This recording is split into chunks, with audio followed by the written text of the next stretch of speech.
Hello friends, welcome back to my channel. അപ്പോൾ പുതിയൊരു വീഡിയോയിലേക്ക് സ്വാഗതം. അപ്പോൾ നമ്മുടെ സ്വീഡൻ്റെ തന്നെ തൊട്ടടുത്തായിട്ടുള്ളൊരു സിറ്റിയാണ് ബാത്ത്. നമുക്ക് ഇവിടെ നിന്ന് 1/2 മണിക്കൂർ പോലും ഇല്ല ട്രെയിൻ പിടിച്ച് പോകാനായിട്ടാണെങ്കിൽ.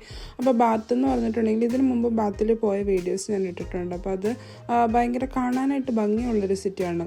എന്താ പറയുക, കൾച്ചറൽ അല്ലെങ്കിൽ ഹിസ്റ്റോറിക്കൊക്കെ ആയിട്ട് കാണാൻ ഭംഗി, നല്ല ബിൽഡിങ്സും അങ്ങനെയൊക്കെയുള്ള കാണാൻ ഭംഗിയുള്ളൊരു ബിൽഡിങ്. അപ്പോൾ ക്രിസ്മസ് ഒക്കെ ആയിക്കുമ്പോൾ ബാത്തിനൊരു പ്രത്യേക സ്പെസിഫിക് പ്ലേസ് ഉണ്ട് നമ്മുടെയൊക്കെ മൈൻഡിൽ. കാരണം എന്താണെന്ന് വെച്ചിട്ടുണ്ടെങ്കിൽ ഭംഗിയുള്ള ക്രിസ്മസ് മാർക്കറ്റുകൾ വരുന്ന ഒരു സ്ഥലമാണ് ബാത്ത്. എല്ലാ ക്രിസ്മസ് മാർക്കറ്റുകളും ഭംഗിയുണ്ട്, എന്നാൽ തിരക്കുള്ള UK സിറ്റികളിൽ തിരക്കുള്ള ക്രിസ്മസ് മാർക്കറ്റുകളിൽ ഉള്ള ഒരു സ്ഥലമാണ് ബാത്ത്. അപ്പം നമ്മൾ ഒരു വീക്കെൻഡിലാണ് ഇവിടെ വന്നേക്കുന്നത്. ഒരു സാറ്റർഡേ ആയിരുന്നു കേട്ടോ നമ്മൾ ബാത്ത് ക്രിസ്മസ് മാർക്കറ്റ് കാണാനായിട്ട് വന്നത്.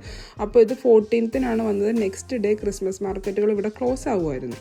ശരിക്കും പറഞ്ഞാൽ ഇവിടെ വന്നു കഴിഞ്ഞപ്പോൾ തോന്നിയെന്ന് പറഞ്ഞിട്ടുണ്ടെങ്കിൽ നമ്മൾ വന്നതൊരു റോങ് ഡേയിലായിരുന്നു. വീക്കെൻഡ് കൂടെ ആയിരുന്നതുകൊണ്ട് ഭയങ്കര തിരക്കായിരുന്നു കേട്ടോ. അപ്പം നമ്മൾ ശരിക്കും പറഞ്ഞിട്ടുണ്ടെങ്കിൽ ഇറങ്ങി നിന്ന് കഴിഞ്ഞിട്ടുണ്ടെങ്കിൽ ആൾക്കാർ തള്ളിക്കൊണ്ട് പോകുന്നുള്ളൊരു സിറ്റുവേഷൻ, അത്രയ്ക്ക് തിരക്കായിരുന്നു. അപ്പോൾ ഇവിടെ ഉള്ളവർക്കെന്ന് പറഞ്ഞാൽ ക്രിസ്മസ് ഭയങ്കര ഇമ്പോർട്ടൻസ് ആണ്. അവർ ഫാമിലിയിൽ തന്നെ എല്ലാവർക്കും അങ്ങോട്ടും ഇങ്ങോട്ടും ഗിഫ്റ്റ് കൊടുക്കും.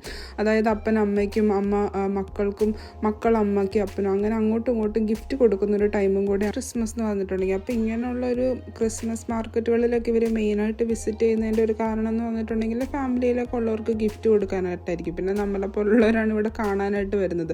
പിന്നെ ഇവിടെ വന്നു കഴിയുമ്പോൾ ഉള്ളൊരു പ്രത്യേകത എന്ന് പറഞ്ഞിട്ടുണ്ടെങ്കിൽ എല്ലാം ഭയങ്കര എക്സ്പെൻസീവാണ്. സാധാരണ കടകളിൽ കാണുന്നതിനേക്കാളും കൂടുതൽ എക്സ്പെൻസീവാണ് ക്രിസ്മസ് മാർക്കറ്റിലുള്ള സാധനങ്ങൾ. പിന്നെ എനിക്ക് തോന്നുന്നു കുറച്ചും കൂടെ ക്വാളിറ്റി കൂടുതലായിരിക്കും. കാരണം ഇതൊക്കെ തന്നെ ഹാൻഡ് മെയ്ഡ് ആയിട്ടുള്ള സാധനങ്ങളായിരിക്കും. അതുപോലെ തന്നെ ഫുഡും ഭയങ്കര എക്സ്പെൻസീവ് ആയിരുന്നു കേട്ടോ. നമ്മൾ വിശന്ന് കഴിഞ്ഞ് വന്നു കഴിഞ്ഞപ്പോൾ ഒരു ബർഗറും അതുപോലെ തന്നെ ഒരു ചിപ്സും വാങ്ങിച്ച് കഴിച്ചായിരുന്നു. അതിനെന്ന് പറഞ്ഞിട്ടുണ്ടെങ്കിൽ നല്ലപോലെ എക്സ്പെൻസീവ് ആയപ്പോൾ ക്രിസ്മസ് മാർക്കറ്റിലേക്കൊക്കെ വരുന്ന ഒരു ഫുഡ് ടേസ്റ്റ് ചെയ്യാനായിട്ടാണെങ്കിൽ വന്ന് കഴിക്കാം. അല്ലാതെ വിശപ്പ് മാറ്റാനായിട്ടാണെങ്കിൽ പുറത്തുനിന്ന് എവിടെന്നെങ്കിലും തന്നെ വാങ്ങിച്ച് കഴിക്കുന്നതായിരിക്കും ഏറ്റവും നല്ലതെന്ന് എനിക്ക് തോന്നി കേട്ടോ.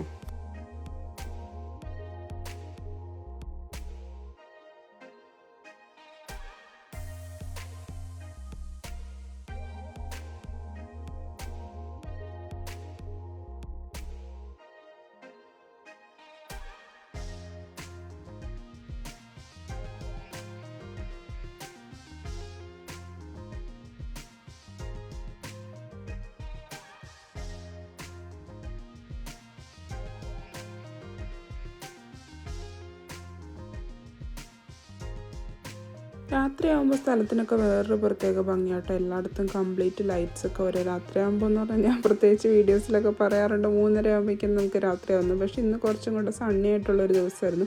അപ്പോൾ ഒരു 4 മണി 4:30 അറൗണ്ടാണ് കുറച്ച് സന്ധ്യയായി തുടങ്ങിയത്, അതായത് രാത്രിയായി തുടങ്ങിയത്. അപ്പോൾ രാത്രിയായി കഴിഞ്ഞ് കഴിയുമ്പോൾ തിരക്കിന് കുറവൊന്നുമില്ല, ഒന്നുകൂടെ കുറച്ചുകൂടെ ആക്റ്റീവായെന്ന് വേണമെങ്കിൽ പറയാം. പക്ഷേ ലൈറ്റ്സും ആൾക്കാർ ഇങ്ങനെ കണ്ടിന്യൂസ് നടന്നുകൊണ്ടിരിക്കുക. അപ്പോൾ നമ്മുടെ സ്വീഡനിലൊക്കെ പറഞ്ഞിട്ടുണ്ടെങ്കിൽ ഈ ഒരു സമയമായിട്ടുണ്ടെങ്കിൽ കംപ്ലീറ്റ് സൈലൻ്റ് ആയിട്ടുള്ളൊരു സ്ഥലമാണ്. പക്ഷേ അതിൻ്റെ എൻ്റയർലി ഓപ്പോസിറ്റ് ആയിട്ടാണ് നമുക്കിവിടെ കാണാൻ പറ്റുന്നത്. കാരണം ആൾക്കാരൊക്കെ ഇറങ്ങി നടക്കും, ഷോപ്പുകളിൽ വരുന്നു, പർച്ചേസ് ചെയ്യുന്നു, അതുപോലെ തന്നെ ഫുഡ് വാങ്ങിക്കുന്നു. അപ്പം ഭയങ്കര ഹാപ്പി ആയിട്ടുള്ള വൈബായിട്ടുള്ളൊരു എൻവയോൺമെൻറ്റാണ് ഇവിടെ കാണുന്നത്.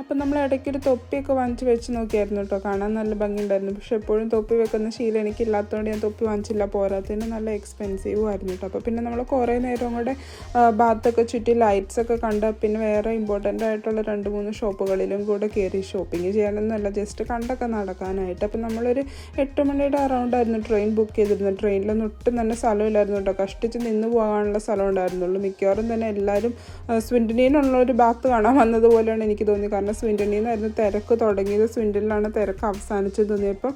അത്രേ ഉള്ളൂ ഇന്നത്തെ വീഡിയോ. Bye bye.